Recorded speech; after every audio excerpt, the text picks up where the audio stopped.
এই পেন্সিল ধরার যে স্টাইলটা দেখ, আমি কীভাবে ধরেছি দেখেছিস? আর এখানে এই যে বারবার আমি তোকে বললাম 2+2 কত বলছিলাম আমি?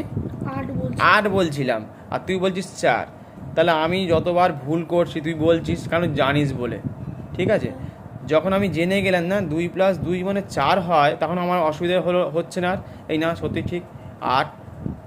হ্যাঁ, তো এখানে আমার ব্যাপারটা, এখানে এবার হাতটা সরা। এবার আমি এখানে যেখানে বুঝলাম যে বারবার এরকম প্র্যাকটিস করতে হবে, তাহলে বারবার এরকম যদি খাতার পর খাতা প্র্যাকটিস করে যাই, তাহলে আমাদের এই হাতটা ঠিক ওইটার মতো হয়ে যাবে। ক্লিয়ার হয়ে গেছে? চলো, কী হয়েছে এখানে মোটামুটি এই জায়গাটা এসে, তাই তো?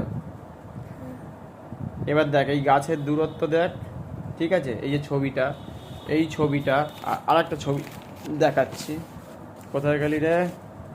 এই চলে আয়। এবার দেখো এই ছবিটা, 3টে ছবি পাশাপাশি রেখেছি, ঠিক আছে? এটা হচ্ছে মিডিলটা থাক, এটা দেখ একদম রিয়েল, যা জ্যান্ত মানুষ হয়, জ্যান্ত মানুষ দেখ রাস্তা শুয়ে আছে একদম, দেখ রিয়েল, দেখ ভালো করে একটু উল্টো দিক থেকে খেয়াল করে দেখ, তুই শিখতে পারবি। যে ভাবিস না যে তুই পারছিস না বলে এরকম কোনো ব্যাপার নেই, বারবার প্র্যাকটিস করলে এই ব্যাপারটা ঘটে যাবে। এইটা দেখ, আর আমি এখানে দেখ প্র্যাকটিস করি, দেখ কি অত ডিটেলস করার দরকার নেই। তুই ও দেখ তোর এইখানকার হাতটা দেখ, এই ছাড় এটা পরিবারটা স্যার, এইখানকার হাত দেখ, এই যে এইখানকার হাতটা দেখ, আর তোর এখানকার হাতের পজিশনটা দেখ, এইখানে দেখ কত দুজনের মধ্যে গ্যাপ। এখানে গ্যাপটা কোথায়? আমি দেখ এখানে দেখ মেনটেন করেছি, ওই জন্য রাস্তা শুয়ে পড়েছে, ছবি তোলার জন্য রাস্তা শুয়ে পড়েছে, বা ছায়া ছায়া ফেলার জন্য। এরকম মনে হচ্ছে না? জ্যান্ত মানে রাস্তা শুলে যেমন ঠিক লাগে তেমন লাগে। অত আমি ডিটেলস করবো কেন? এটা ছায়া পড়েছে, বুঝতে হবে তো। তাহলে এরকমভাবে আমি জাস্ট একটা কী বলবো, লাইট স্কেচ করে ছেড়ে দিতে হবে। পেন্সিলটাকে খুব কন্ট্রোলের মধ্যে আনতে হবে, প্রচুর প্র্যাকটিস করতে হবে, তারপরে এরকম একটা ইমেজ তৈরি হবে, ঠিক আছে? দেখতে খুব সিম্পল, কোনো ব্যাপার নেই এটার মধ্যে, কিন্তু তুই পারবি, চেষ্টা করলেই পারবি। এটা কোনো ব্যাপার নেই, রেগুলার প্র্যাকটিস চাই প্রত্যেকে, ছোট বড় প্রত্যেকে, যারা বাড়িতে প্র্যাকটিস করে প্রত্যেকের জন্য, শুধু তুই বলে না, যারা দেখছে তারাও প্র্যাকটিস করবে। বোঝা গেল ব্যাপারটা? না তো জ্যান্ত মানুষ মনে হচ্ছে, দেখ গাছটা ডিস্টেন্সের উল্টো পাল্টা করেছে, দেখ এখানকার গ্যাপ, এখানকার গ্যাপ, আমি দেখ প্রত্যেকটা গ্যাপ মেনটেন করেছি। এখানকার যে গাছটাকে, ঠিক এই গাছটাকে তুলে দিয়েছি, এর সাথে এর রিলেটেড, এর সাথে এর রিলেটেড করে দিয়েছি একদম, দেখ। আর শোয়াটাও ঠিক দেখ, উঠে গেছে বলে মনে হচ্ছে।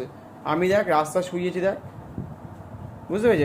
এই যদি এইভাবে ধরা যায়, তাহলেও এই যে রোদের ছায়াটা পড়ছে, এখান থেকে দেখতে পাবি। আর এখান থেকে কেউ যদি দেখে বলবে কী ব্যাপার, কী করেছে ছবিটাতে, না জ্যান্ত মানুষের মতো লাগছে না? পুরো ছায়াটা পড়েছে, গাছের ছায়া, দুটো একটা অবয়ব তৈরি হয়েছে, যাতে এরকম ধরনের একটা ছবি তৈরি হয়, ঠিক আছে? অতিরিক্ত ব্যাঁকা, অতিরিক্ত সোজা, অতিরিক্ত ডিটেলস দরকার নেই। মানুষ তো জানতে চাইছে না এই ছবিটাতে কী করেছে, বুঝতে পেরেছি ব্যাপারটা? চলো এগিয়ে চলো, তাহলে তুমি আবার পারবে। আমি আর একবার দেখাচ্ছি, দেখ এতগুলো তো প্র্যাকটিস হলো মোটামুটি। আমাদের টেকনিক শুধু চেঞ্জ করতে হবে, শুধু এই মানে আমার হাতে এই চলছে এই বক্স, তো তোর হাতের একটা গ্রিপ আছে, আমার হাতে একটা গ্রিপ আছে, দেখ দুটো দুরকম। এই যে টানছি, পেন্সিল খুলে গেছে, তাই এই মাথাটা এইভাবে করতে করতে এইভাবে জায়গা চল, পুরো হালকা করে এইভাবে করতে থাক, বারবার প্র্যাকটিস কর, বারবার, একদিনে 40 বার, 50 বার, 100 বার, 200 বার, যে করতে পারবে। রেয়াজ কেন করা হয়? যে ওই যে লতা মঙ্গেশকর বা আশা ভোসলে, ওরাও কিন্তু ভোরবেলা উঠে রেয়াজ করতো, জানিস? ওরা তো অত গুণী শিল্পী হয়ে গেছে, অনেক সিনেমা করেছে, যে রেয়াজ করার দরকার কী আছে? তো ব্যাপারটা ঠিক ওরকমই, সারা জীবন আমাদের এই কাজটা করে যেতে হবে। যত তুমি প্র্যাকটিস করবে, তোমার হাত তত তৈরি হতে থাকবে। ভুল হোক 10 বারের জায়গায় 50 বার, 50-এর জায়গায় 100 বার, 200 বার, ঠিক আছে? চলো চলতে থাকো।